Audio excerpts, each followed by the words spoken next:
السلام عليكم ورحمة الله وبركاته.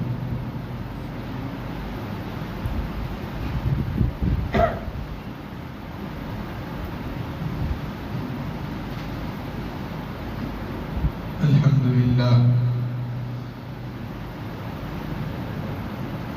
لله نحمده ونستعينه ونستغفره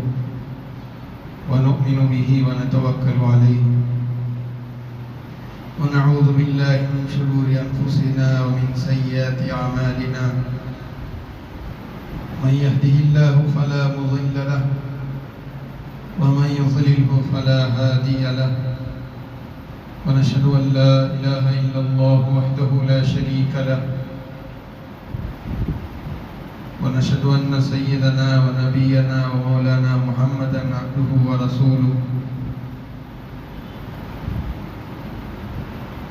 أما بعد، أعوذ بالله من الشيطان الرجيم. بسم الله الرحمن الرحيم. ومن الناس من يشتري لهو الحديث ليضل عن سبيل الله بغير علم ويتخذها هزوا أولئك لهم عذاب مهين.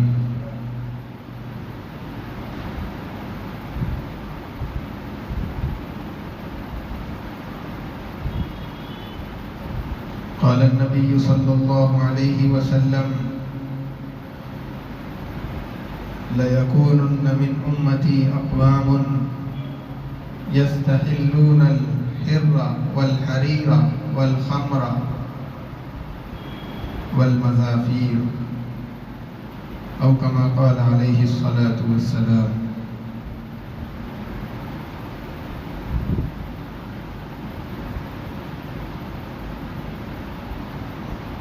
معزز سامعین اکرام،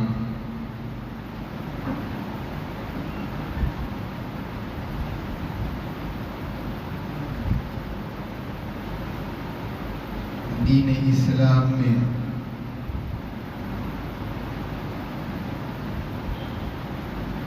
بہت ساری چیزیں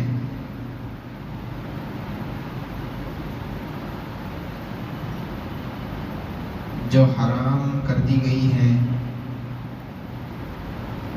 جن کا استعمال کرنا، جن کا دیکھنا اور کرنا ناجائز ہے، آج معاشرے میں ان چیزوں میں سے بہت ساری چیزیں لوگوں میں عام ہو گئی ہیں.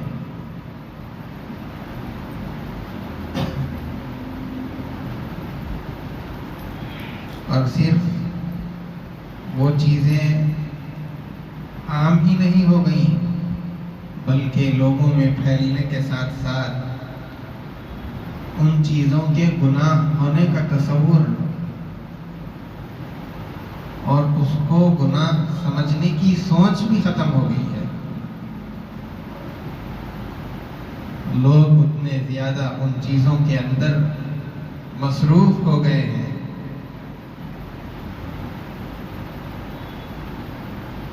انہی چیزوں میں سے ایک چیز جو شریعت کے اندر حرام ہے، گانا سننا سنانا.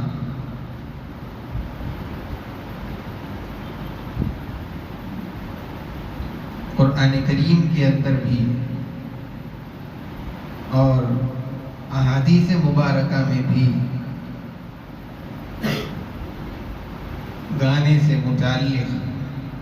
گانے بجانے کے آلات سے متعلق بہت ساری باتیں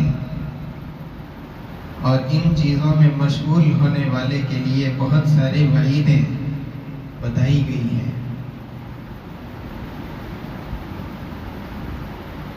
قرآن کریم کی جو آیت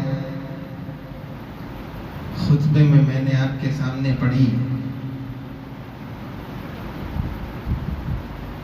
اس کا شان نزول یہ ہے کہ ایک مرتبہ اللہ کے رسول صلی اللہ علیہ وسلم کی مکی زندگی میں جب آپ صلی اللہ علیہ وسلم لوگوں کو قرآن کریم پڑھ کر کے سناتے تھے، مکے کا رہنے والا ایک آدمی نضر بن حارث، وہ مکے کا بڑا تاجر تھا، تجارت کی مقصد سے، تجارت کی غرض سے مکے کے علاوہ دوسرے شہروں کو اس کا آنا جانا تھا۔ چنانچہ وہ ایک مرتبہ ملک فارس گیا اور وہاں سے وہاں کی جو کہانیاں تھیں رستم کی، اور اسی طریقے سے وہاں کے مختلف بادشاہ جو عجمی بادشاہ تھے ان کی کہانیاں وہ وہاں سے لے کر کے مکہ مکرمہ آیا، اور حضرت عبداللہ ابن عباس رضی اللہ تعالیٰ عنہ کے روایت کے مطابق اس نے وہاں سے ایک گانا سنانے والی ایک عورت کو خرید کر کے اپنے ساتھ مکہ مکرمہ لے کر کے آیا، اور اس نے یہ سوچا کہ میں لوگوں کو قرآن سننے سے روک دوں گا، اور وہ لوگوں سے یہ کہتا بھی تھا کہ محمد صلی اللہ علیہ وسلم تم کو قرآن کریم سناتے ہیں، اور پھر قرآن سنا کر کے تم کو نماز پڑھنے کا حکم دیتے ہیں، روزہ رکھنے کا حکم دیتے ہیں، مال کے خرچ کرنے کا حکم دیتے ہیں، اور میں تم کو بادشاہوں کی کہانیاں سناؤں گا، اور اس گانے والی کے ذریعے سے تم کو گانا سنایا جائے گا، چنانچہ تم گانا سنو اور مست ہو جاؤ، عمل کوئی نہیں۔ اس آدمی کے آنے سے پہلے بعض کفار اور مکے کے بعض مشرکین ایسے تھے جو ایمان تو نہیں لائے تھے، لیکن قرآن کا اعجاز اور قرآن کریم کی تلاوت کی کشش ان لوگوں کو قرآن کریم کے سننے کی طرف مائل کرتی تھی، اور وہ چھپ چھپ کر کے جب اللہ کے رسول صلی اللہ علیہ وسلم رات کے وقت میں تہجد کی نماز میں اپنی نوافل کے اندر قرآن کی تلاوت کرتے تھے تو وہ اندھیروں کے اندر آ کر کے چھپ کے کسی مقام سے جہاں دوسروں کی نظر نہ پڑ سکے مشرکین آ کر کے حضور پاک صلی اللہ علیہ وسلم کی قرآن کی تلاوت کو سنتے تھے۔ لیکن جب یہ آدمی اس سے کہانی سنانے لگا تو وہ لوگ جو قرآن سن رہے تھے وہ لوگ بھی اس کے قصے کہانیوں کی طرف چل پڑے، اس لیے کہ اس کے اندر کوئی عمل کی محنت تو نہیں تھی کہ سن کر کے عمل کرنا ہے، اسی لیے اب وہ سارے لوگ جو پہلے قرآن سن رہے تھے اس کی مجلس کو آباد کرنے لگے۔ اس موقع پر اللہ تبارک و تعالیٰ کی طرف سے قرآن کریم کی یہ آیت نازل ہوئی، وَمِنَ النَّاسِ مَن يَشْتَرِي لَهْوَ الْحَدِيثِ لِيُضِلَّ عَن سَبِيلِ اللَّهِ بِغَيْرِ عِلْمٍ وَيَتَّخِذَهَا هُزُوًا، لوگوں میں سے بعض وہ ہیں جو ایسی باتوں کے خریدار ہیں جو غفلت کے اندر ڈالنے والی ہیں تاکہ وہ اللہ کی راہ سے لوگوں کو گمراہ کر دیں اور وہ اللہ کی راہ کا مذاق اڑائیں۔ اولئک لہم عذاب مہین، ان کے لیے دردناک عذاب ہے، ذلت والا عذاب ہے۔ دوسری جگہ پر قرآن کریم کے اندر اللہ تبارک و تعالیٰ نے ایمان والوں کی صفت یہ بتائی کہ وہ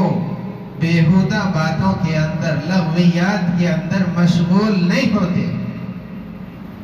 اور اگر کہیں پر سے گزر رہے ہوں اور کہیں ان کو اس طرح کی کوئی مجلس کے پاس سے گزرنا پڑ جائے تو وہ سنجیدگی کے ساتھ وہاں سے گزر جاتے ہیں، ان لہو و لعب کی طرف مائل نہیں ہوتے، اس میں متوجہ نہیں ہوتے اور اس میں شریک نہیں ہوتے۔ تو یہ ایمان والوں کی صفت قرآن کریم کے اندر اللہ تبارک و تعالیٰ نے بیان فرمائی ہے۔ اور اس کے علاوہ اللہ کے رسول صلی اللہ علیہ وسلم نے بھی اپنی احادیث کے اندر گانے سے متعلق اور گانے والوں سے متعلق بے شمار باتیں، چنانچہ آپ صلی اللہ علیہ وسلم نے ارشاد فرمایا کہ میری امت کے اندر ایک ایسا زمانہ آنے والا ہے کہ اس میں کے چند لوگ ایسے رہیں گے، ایک ایسی جماعت اسی امت کے اندر آنے والی ہے جو زنا، شراب، ریشم اور گانے کے جو آلات رہیں گے ان چیزوں کے استعمال کرنے کے اندر مصروف ہو جائے گی۔ اور پھر دوسری روایت کے اندر حضور پاک صلی اللہ علیہ وسلم نے یہ بات فرمائی کہ میری امت میں بعض لوگ ایسے رہیں گے جو شراب کا نام بدل کر کے شراب کو استعمال کریں گے۔ نام تو شراب کا ہٹا دیا جائے گا، چیز وہی رہے گی، لیکن دوسرے نام کے آڑ کے اندر شراب پی جائے گی۔ اور پھر گانے والی عورتوں کے ذریعے سے گانا سنا جائے گا۔ ایسے لوگوں کو اللہ تبارک و تعالیٰ یا تو زمین کے اندر دھسا دیں گے یا پھر ان کے چہرے مسخ کر کے خنزیر اور بندر کی شکل کے اندر ان کو تبدیل کر دیا جائے گا۔ اتنی سخت وعیدیں گانا سننے اور گانا سنانے اور ان چیزوں کے آلات کے استعمال کرنے سے متعلق اللہ کے نبی صلی اللہ علیہ وسلم نے ارشاد فرمائے ہیں۔ حضرت انس رضی اللہ تعالیٰ عنہ فرماتے ہیں اللہ تبارک و تعالیٰ کے نزدیک دو آوازیں سب سے زیادہ ملعون ہے، دنیا میں بھی آخرت میں بھی۔ ایک تو وہ آواز جو خوشی میں گانے سننے لگے، گانے سنانے لگے، اور دوسرا غم میں نوحہ کرنے والی آواز۔ ابن قیم رحمۃ اللہ علیہ نے فرمایا کہ مسلمان کو یہ حکم دیا گیا ہے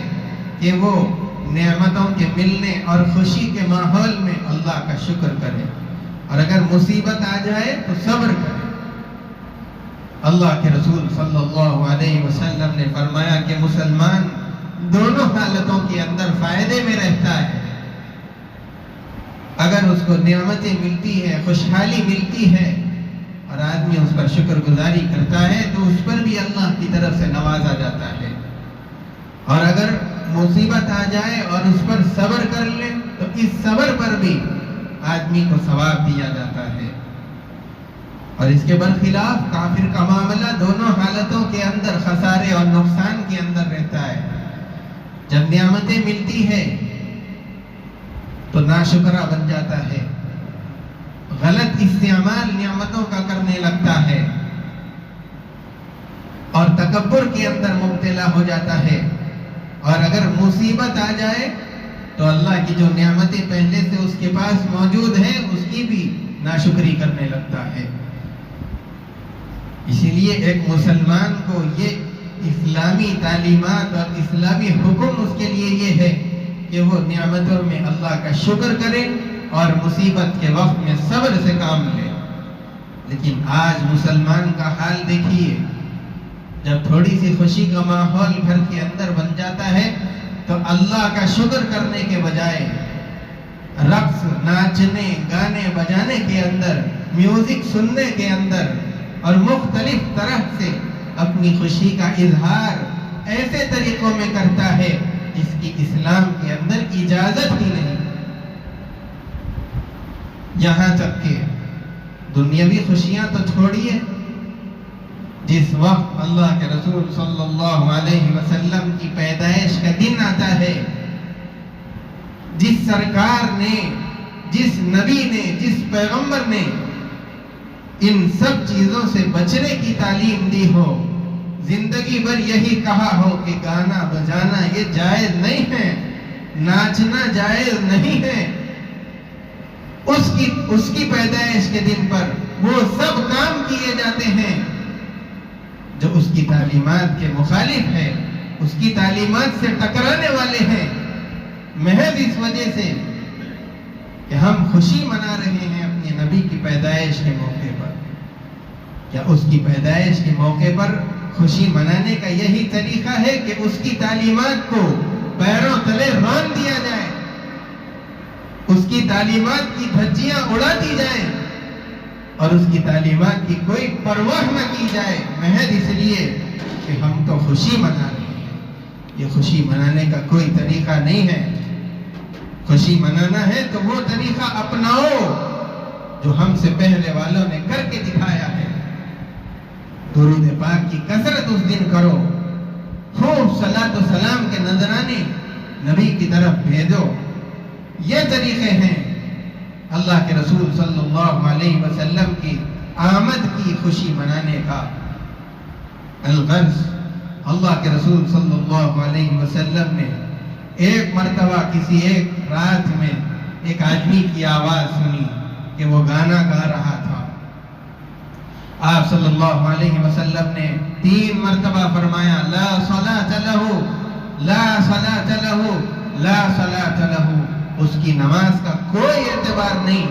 اس کی نماز کا کوئی اعتبار نہیں، اس کی نماز کا کوئی اعتبار نہیں۔ بتائیے، نماز جیسی محترم شان عبادت جو کہ ایک انسان کے لیے معراج تھی، اب آدمی جب گانے کے اندر بجانے کے اندر مصروف ہو جائے تو حضور نے فرمایا کہ اس کی نماز اس آدمی کے لیے معراج کیسے بن سکتی ہے؟ اس کے لیے اس کی نماز اللہ سے قرب کا ذریعہ کیسے بن سکتی ہے؟ اس کی نماز اس آدمی کے لیے وہ سب فوائد کیسے دلوا سکتی ہے جو احادیث کے اندر نماز پر ملنے والے ہیں؟ یہاں تک اللہ کے رسول نے فرما دیا کہ اس کی نماز گویا کہ قبول ہی نہیں، نماز کا کوئی اعتبار نہیں رہا۔ یہ اتنا سنگین گناہ ہے، لیکن اس کی سنگینی کو سمجھے بغیر بھی یا پھر سمجھتے ہوئے بھی کیا چھوٹا کیا بڑا، کیا جوان کیا بوڑھے، ہر ایک اس معاشرے کے اندر اس گناہ کے اندر اتنا ہی زیادہ ملوث ہے۔ اس گناہ سے ہر ایک کو بچنا چاہیے۔ اللہ کے رسول صلی اللہ علیہ وسلم نے یہ بات بھی فرمائی کہ موسیقی جب زیادہ ہو جائے، معاشرے کے اندر عام ہو جائے، اس کے گانے بجانے کے آلات آسانی کے ساتھ میں معاشرے میں دنیا میں دستیاب ہونے لگ جائے تو یہ سمجھ لو اللہ کے رسول صلی اللہ علیہ وسلم نے قیامت کی نشانی اس کو بتلایا ہے۔ بہت ساری روایات کے اندر حضرت علی رضی اللہ تعالیٰ عنہ نے فرمایا کہ جب میری امت کے اندر 15 خصلتیں پیدا ہو جائیں تو پھر اس پر بلائیں نازل ہوتی ہے۔ ان میں سے آپ نے ایک یہ بھی بتایا کہ جس وقت میں گانے بجانے کی کثرت ہو جائے، ان 15 میں سے ایک یہ بھی حضور نے گنوایا ہے۔ حضرت ابو ہریرہ رضی اللہ تعالیٰ عنہ انہوں نے ایک بڑی طویل حدیث بتائی، یہ بھی اس کے اندر ذکر کیا کہ جب مال غنیمت کو شخصی ملکیت سمجھا جانے لگے، زکوٰۃ کو تاوان سمجھا جانے لگے، امانت کو لوٹ کا مال سمجھ کر کے استعمال کر لے، شراب عام طور پر پی جانے لگے، اور اس میں آپ نے یہ بھی بتایا کہ گانا بجانا عام ہو جائے، اور بہت ساری چیزیں ذکر کرنے کے بعد آخر میں حضرت ابو ہریرہ رضی اللہ تعالیٰ عنہ نے یہ فرمایا جب یہ چیزیں امت کے اندر پیدا ہو جائے تو امت کو انتظار کرنا چاہیے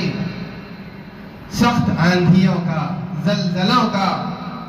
اور زمین کے اندر دھسا دیے جانے کا، صورتوں کے مسخ کر دیے جانے کا، اور پھر قیامت کی ان نشانیوں کا جو یکے بعد اس طریقے سے ظاہر ہوں گی جیسے کہ کوئی موتی کا دھاگا ہو ٹوٹ گیا ہو اور موتیاں اس کے اندر سے جتنی تیزی کے ساتھ یکے بعد دیگریں گرتی چلی جاتی ہیں، قیامت کی نشانیاں اتنی تیزی کے ساتھ میں یکے بعد دیگریں ظاہر ہوتی جائیں گی۔ آج اپنی چاروں طرف نظر دوڑا کر کے دیکھیے، اپنے معاشرے میں نظر ڈالیے، کیا یہ چیزیں عام نہیں ہیں؟ کیا ہم کو یہ سارے گناہ نظر نہیں آ رہے ہیں؟ آدمی اپنے آپ کو ان گناہوں سے بچائے۔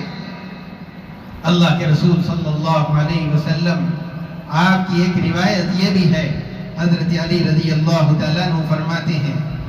اللہ کے رسول صلی اللہ علیہ وسلم نے فرمایا کہ میں دنیا کے اندر موسیقی کے گانے بجانے کے آلات کو توڑنے کے لیے بھیجا گیا ہوں۔ اللہ کے رسول صلی اللہ علیہ وسلم کی بعثت انسانیت کو محبت کا پیغام پہنچانے کے لیے اور اخلاق کی تکمیل کے لیے، اور اسی طریقے سے بہت سارے حضور پاک صلی اللہ علیہ وسلم کی جو بعثت کے مقاصد ہیں ان میں سے ایک مقصد یہ بھی ہے کہ آپ موسیقی کو دنیا سے اس کے آلات کو توڑنے کے لیے تشریف لائے تھے۔ بتائیے جب یہ ایسا گناہ ہوگا جس کو ختم کرنے کے لیے نبی رحمت صلی اللہ علیہ وسلم کو دنیا کے اندر بھیجا گیا۔ حضور پاک صلی اللہ علیہ وسلم کی آمد سے پہلے موسیقی گانا بجانا اس کا بہت زیادہ رواج تھا، اسی لیے حضور پاک صلی اللہ علیہ وسلم نے یہ ختم کرنے کو بھی اپنے بعثت کا مقصد بتلایا ہے۔ اور اسی طریقے پر اللہ کے رسول صلی اللہ علیہ وسلم کے پاس ایک آدمی آیا اور اس نے آپ سے اجازت مانگی، اے اللہ کے نبی، اللہ تبارک و تعالیٰ نے میری قسمت کے اندر بدبختی اور شقاوت کو لکھ دیا ہے، آپ مجھے دف بجانے کی اجازت دے دیجئے، میں اس کو بجا کر کے اپنی کمائی کروں گا۔ اللہ کے رسول صلی اللہ علیہ وسلم نے اس کو غصہ کیا، ناراض ہوئے، اپنے سامنے سے اٹھوا دیا۔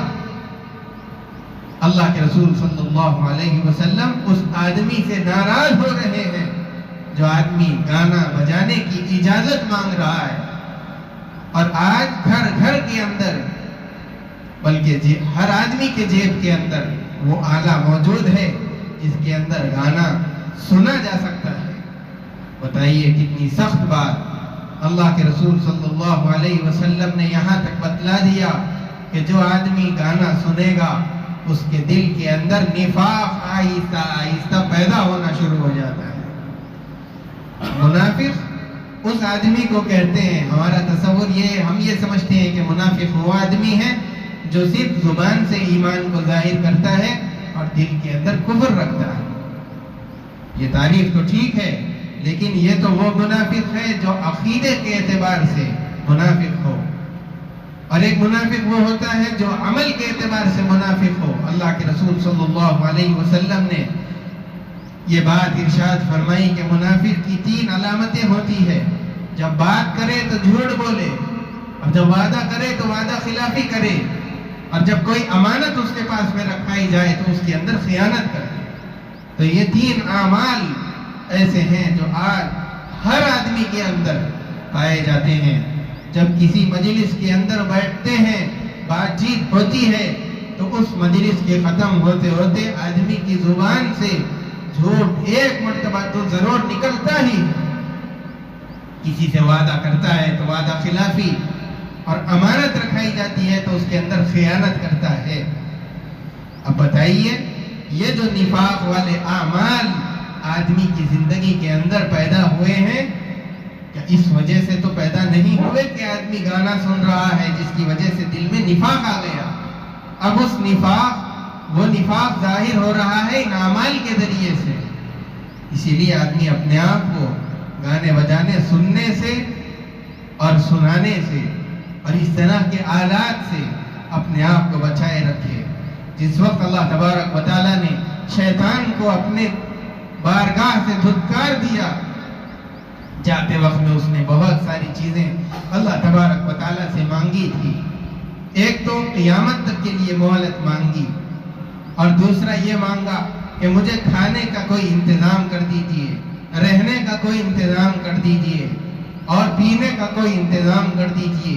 اللہ تبارک و تعالیٰ نے اس کے ہر سوال کے بدلے میں کچھ نہ کچھ اس کو دے دیا۔ رہنے کے لیے حمام اور بیت الخلا دیا، اس کی مجلسیں جمانے کے واسطے بازار اور راستے دیے، اور پینے کے لیے ہر نشہ آور چیز دے دی، اور کھانے کے لیے جس نوالے پر اللہ کا نام نہ لیا جائے وہ شیطان کی غذا بنا دیا۔ اور پھر اس نے اللہ تبارک و تعالیٰ سے ایک چیز مانگی کہ اے اللہ اپنی طرف بلانے کے لیے، غلط راستے کی طرف بلانے کے لیے مجھے کوئی کلمہ، کوئی اپنی طرف بلانے کے لیے کوئی جملہ دے دیجئے، یا پھر کوئی ایسی چیز دے دیجئے جو میری طرف انسان کو میں اس کے ذریعے سے کھینچ سکوں اللہ تبارک و تعالیٰ نے اس کو گانا بجانا دیا، جس کے ذریعے سے شیطان انسان کو غلط راہ کی طرف کھینچتا ہے۔ جب آدمی گانے سنتا ہے اس کے ذریعے سے اس کی شہوانی خواہشات بھڑک جاتی ہیں اور وہ آدمی زناکاری کی طرف، بدکاری کی طرف، بد نظری کی طرف، غلط راستے کی طرف، شیطان والے راستے کی طرف چلا جاتا ہے۔ گانے سننے کے بہت سارے نقصانات ہیں، میں سنانا چاہتا ہوں لیکن وقت نہیں کہ وہ سب ساری سنائی جائے۔ بس ایک نقصان اس کے اندر سے یہ ہے کہ آج کی جو نئی نسل ہے گانے سننے سنانے کی وجہ سے وہ تباہ ہو رہی ہے۔ ایک وقت ایسا تھا کہ جب باپ یہ چیز کبھی گوارا نہیں کرتا تھا کہ اس کی بیٹیوں پر کوئی غیر مرد نظر ڈال دے۔ آج گھروں کے اندر بڑوں کا حال یہ ہے کہ وہ بھی گانے سن رہے ہیں، چھوٹی چھوٹی بچیوں کو اور بچوں کو گانے سنا رہے ہیں، مختلف طرح کی سیریل دکھا رہے ہیں، اس کے اندر ناچ دکھا رہے ہیں اور پھر اسی طریقے سے ناچنا سکھا بھی رہے ہیں۔ گھر کو آنے والے مہمانوں کے سامنے اپنی بیٹیوں کو نچوا کر کے اس پر باپ فخر کر رہا ہے کہ میری بیٹی اس طرح ناچتی ہے۔ یہ امت کس طریقے سے کتنی زیادہ نیچے گر گئی ہے اس کا آپ اندازہ کر لیجئے۔ ایک زمانے کے اندر مسلمان عورت گھر کے باہر پردے کے بغیر نکل جائے یہ تصور نہیں تھا، ساری مائیں بہنیں۔ لیکن آج اگر کوئی برقع پہن کر کے معاشرے کے اندر نکلتی ہے تو اس کو عجیب نگاہوں سے دیکھا جاتا ہے کہ یہ اسی دین کی، اسی پرانے خیالات کی ہے۔ حالانکہ یہ پرانے خیالات نہیں، یہ وہ کامیاب راستہ ہے جو اللہ کے رسول صلی اللہ علیہ وسلم نے اس امت کو دیا تھا۔ آج بچوں کا بھی یہی حال، اسی طریقے سے بچپن سے جب آپ ان کی یہ تربیت کریں گے تو بڑے ہو کر کے پھر وہ محمد رسول اللہ صلی اللہ علیہ وسلم کے دین کے شیدائی کیسے بنیں گے، حضور کے طریقے پر چلنے والے کیسے بنیں گے، اس دین کی فکر کرنے والے کیسے بنیں گے، اپنی آخرت کی سوچنے والے کیسے بنیں گے۔ جبکہ تربیت ہی اس نہج پر نہیں ہوئی، جبکہ بنیاد ہی ان کی غلط راستے پر رکھ دی گئی ہے، تو بڑے ہونے کے بعد اگر نافرمان نکلتے ہیں تو پھر اس کا شکوہ دوسروں سے مت کیجئے گا۔ آپ خود اس کی ذمہ دار ہیں، آپ نے خود اس طریقے پر شروع سے ان کی پرورش ویسے ہی کی ہے، ان کو اسی راستے پر پروان چڑھایا ہے، تو نسل تو ویسے ہی نکلے گی۔ اسی لیے خود بھی گانے سننے سے، گانے بجانے کے آلات سے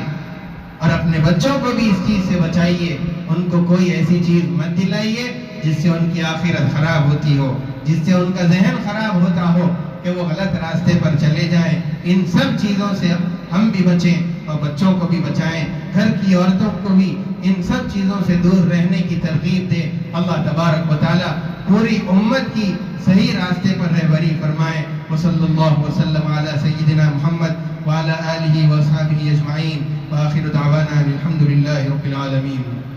جو حضرات سنت نہیں پڑھے سنت پڑھ لیجیے۔